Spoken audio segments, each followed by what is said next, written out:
Hey everybody, I am going to show you something that's going to be happening here pretty soon. I'm getting prepared, so there's a series of short videos here about how we're getting prepared for this. So what I'm doing here is I'm going to be sifting and mixing some soil used for the bonsai um, tree that we're about to create with David Weiss. So here I am just sifting some akadama, and I got some pumice, and usually Um, we also use some lava, but lava is a little bit harder to get in some of the areas here. And then since we're doing a succulent, I don't want to have it completely dry. I need to keep some extra water, so we're going to use a little more akadama. And so I'm sifting here. And the soils for bonsais has to meet three different criteria. It must allow for good water retention, drainage, and aeration. So the soil must be able to hold and retain sufficient moisture of water, yet be able to drain immediately from the pot. So the ingredients for the bonsai soil are large enough to allow for air pockets to provide oxygen, and the roots to add to microbacteria. Common ingredients are usually akadama, pumice, and lava rock, organic potting compost, and some fine gravel depending on the species, and also depending on where you live. The ideal soil should be pH neutral, which means it's not acidic or non-acidic. pH, around 6.5 to 7.5 is ideal. So akadama is a hard-baked Japanese clay that I'm doing here. Akadama starts to break down, which reduces some of the aeration, which is why we have to repot every couple of years. But it also holds on to nutrients that your tree would need. So when you fertilize, it gives back to the tree after a certain amount of time. So that means repotting is needed. That akadama should be used in a mix of well-draining soil.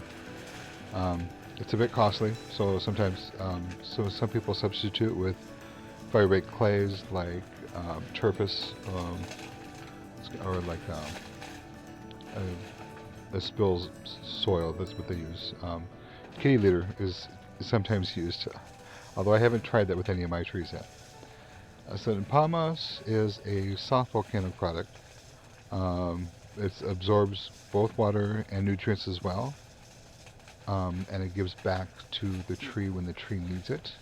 And eventually the roots just burst through the rock, even though it doesn't completely break down.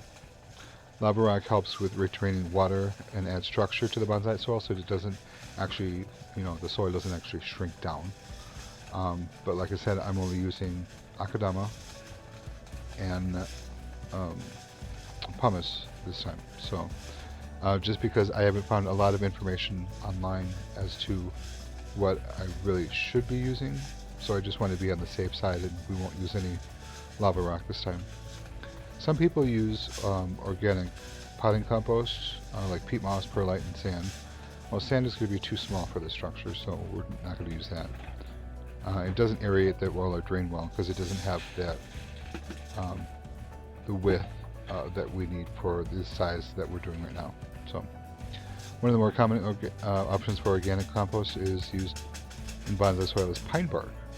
Because it breaks down slower than other types of compost, but it can hold on to too much moisture. And then some people use gravel. I've used cherry stone hang on one second. I've used cherry stone in a couple of my previous trees before I could find akadama or oh shoot, I forgot the name of it. Decomposed gravel. Fine gravel or grit helps with drainage and aeration. Is used at the bottom layer of a bonsai. So on some of my trees, I actually have some yard rocks that just helps with the drainage and stuff like that. Some people don't use that extra layer. They just use the whole thing. So here I'm adding the pumice, and this is just white pumice. So I'm just basically making sure that all the big pieces are coming up, and then I'm storing into separate parts so it doesn't clog up the root system. And so I'm using the bigger particles for the tree that you're going to be seeing in a couple of days here.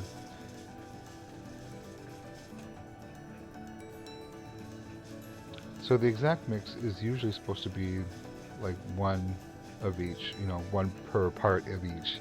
So like 1 part akadama, 1 part lava, 1 part pumice.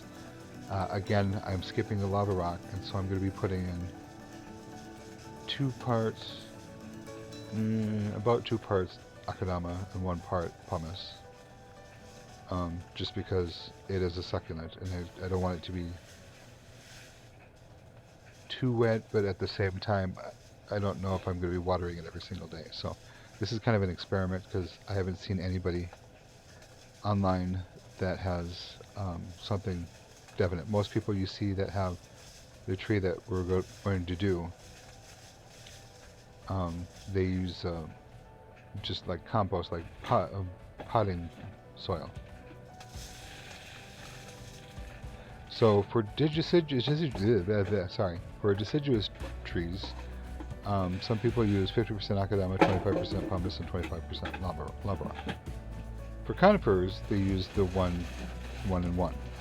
So depending on your region's conditions, you may need to amend the soil differently. That is, if you don't need to check on the trees a couple times a day. Where I'm going to be putting them this summer, they're going to be on the north side of my house, so they get morning sun to just about noonish, and then they'll be in not in bright sun, but they'll be in a bright area, but it won't be direct sun.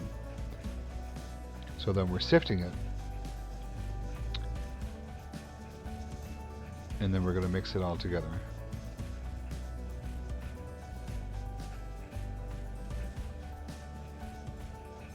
So sometimes, yeah, it takes a little, I don't know what all this black stuff is, I don't know exactly what's going on. So this is going to be a little trial and error, and I will get back to you guys with, you know, later on, and we'll see how it works out. So I'm going to mix this up, and then we'll have 2 separate areas. The soil that I have here is for some pine trees that I'm going to be making, and the stuff that's in the bucket is going to be for the big Beastie that Dave and I are going to be working on in a couple days. So I will mix this up. Get some of this that I've missed here. Excuse my butt and your face. It's a messy work, but somebody's got to do it.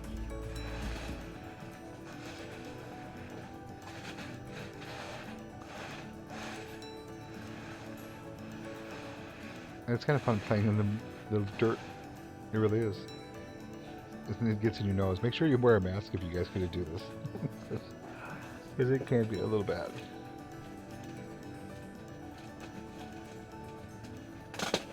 So I got all of this akadama here that you're seeing from Bonsai tonight. Bonsai tonight. I'll put the links in the description. But they sell them in about 30 pounds. And they're relatively cheap. That was all the big stuff, so we're good to go. So I just wanted different sizes. Alright guys, thanks for watching. If this was at all informational, you just, you know, let me know in the link. And you'll be seeing the Beastie.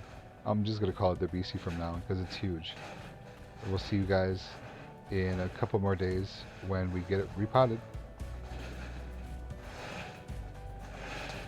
Thanks for watching. I'm going to have a little fun now.